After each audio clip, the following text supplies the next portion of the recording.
We are anxious when we overhear conversations in crowds because, as Brian Ross, who is with us at the moment and has been working this investigation in a very broad way, understand that is about the easiest way to get yourself in trouble.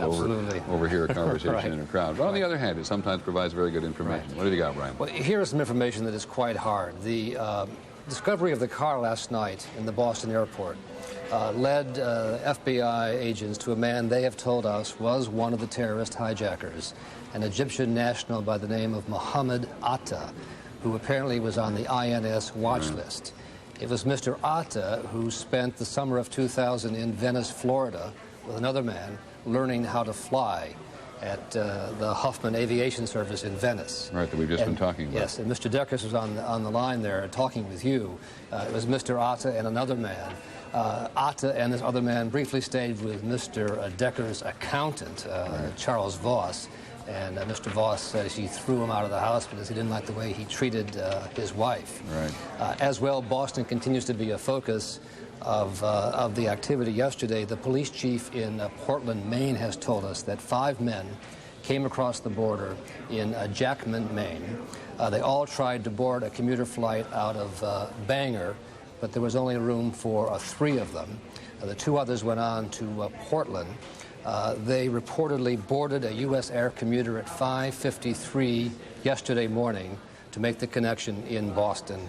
We're not clear whether it was the connection to the American flight or the United flight, but it's clear that they came in from Canada just before this flight.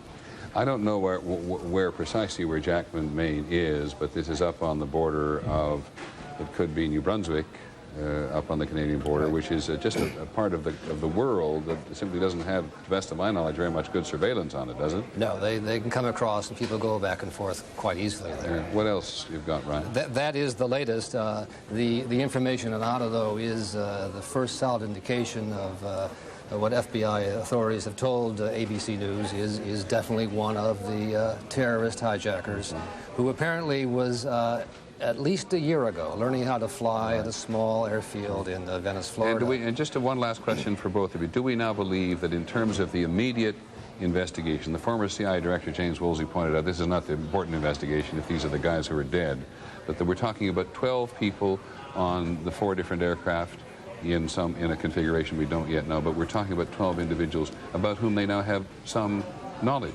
They have some pretty solid leads, in large part because of the information in Portland, and then this dispute that some of them had yesterday at the parking garage in Boston. And the man with whom they had a dispute later called the state police, and that led them to this car, which led them to Mr. Atta. It's, you know, there's a lot for police work, but it's sort of like the traffic stop. This was an argument in a parking garage that gave them a significant lead. Many thanks. Let me just interrupt you for 1 second, because Lisa Stark, who's in Seattle, has some news about the state of aviation at the moment.